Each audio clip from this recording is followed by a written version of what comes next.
Welcome to Teaching Truth. You know, when we receive a letter, it's very tempting to rip open the envelope, to read the letter quickly, but in doing so, to miss vital and important information. So often we can skim over that which is in the letter, we can speed read the letter, but we miss something that is absolutely crucial. As we continue today to read the letter to the church at Smyrna, we want to focus on 4 words that are absolutely important within this letter. 4 important words. Here are those 4 important words. A synagogue of Satan. A synagogue of Satan. That's how the Jews were described in this letter to the church at Smyrna. Described as being a synagogue of Satan.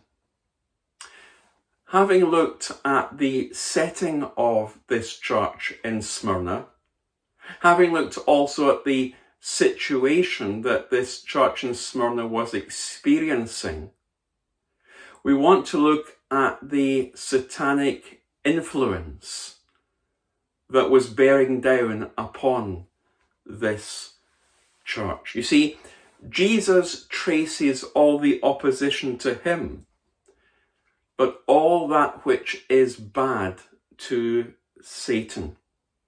See, Satan, known as the evil one, is accused of all sorts of things, chief among them being the father of lies. The father of lies. Now, the word devil, when translated, literally means liar. It's Jesus' way of indicating the slanderous lies of those Jews, those lies which were satanic in their origin. They were a synagogue, a church, if you like, if ever there is such a thing, of Satan. Now that's an interesting phrase, a synagogue of Satan. But what it means is that these Jews were in effect being controlled. They were like the puppets on Satan's string, because they acted more like him than they did Abraham, that great father of the nation. People who, as we said yesterday, called themselves Jews, rejected the Jewish Messiah, and as a result, a fire of opposition was stoked. It's a great comfort, I guess, to know that if you are preparing to be beheaded, and thankfully none of us are in that position in this country, but it's true of not a small number of believers who are persecuted for their faith in other countries, that the devil whose scheme it is to destroy you was defeated 2,000 years ago by the death and the resurrection and the promise coming again of the Saviour that they are dying for. Get this, Satan is a defeated enemy. Satan is a defeated foe.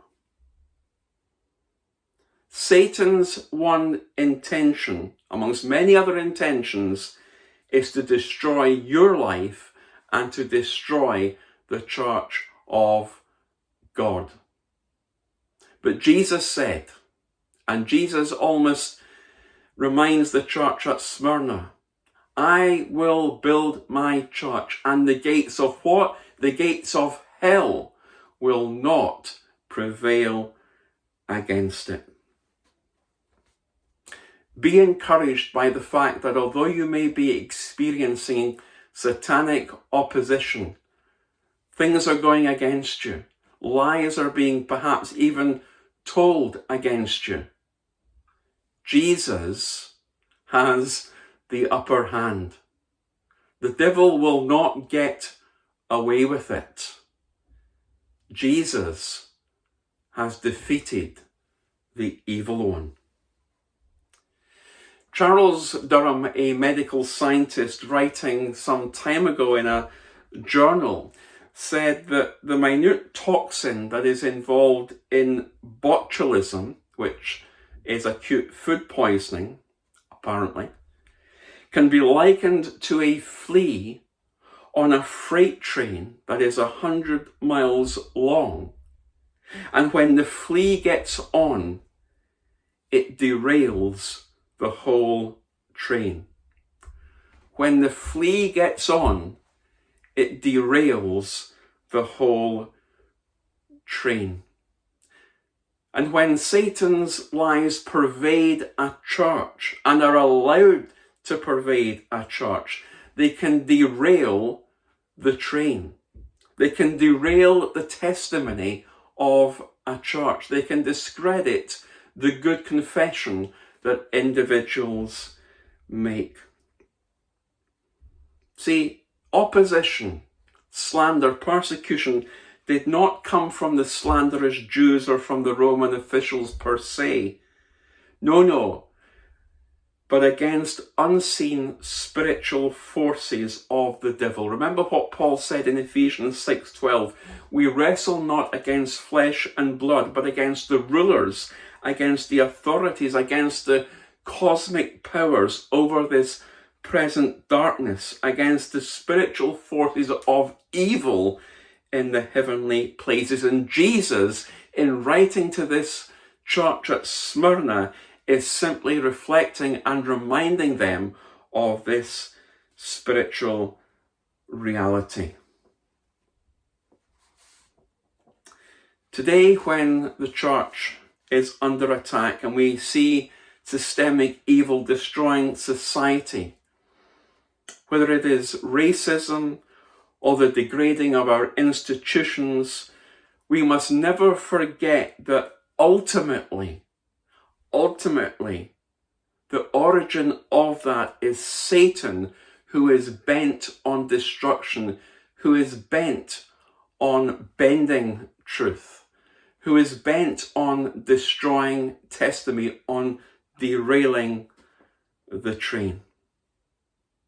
The counsel to the church at Smyrna, and its good counsel that we should take also, is this: beware of the toxin of Satan, which can derail the train and the testimony of the lives of individuals and churches.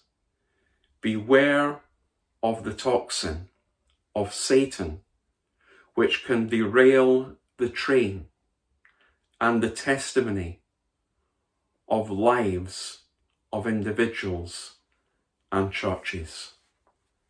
Beware of the toxin of the evil one. Beware of Satan.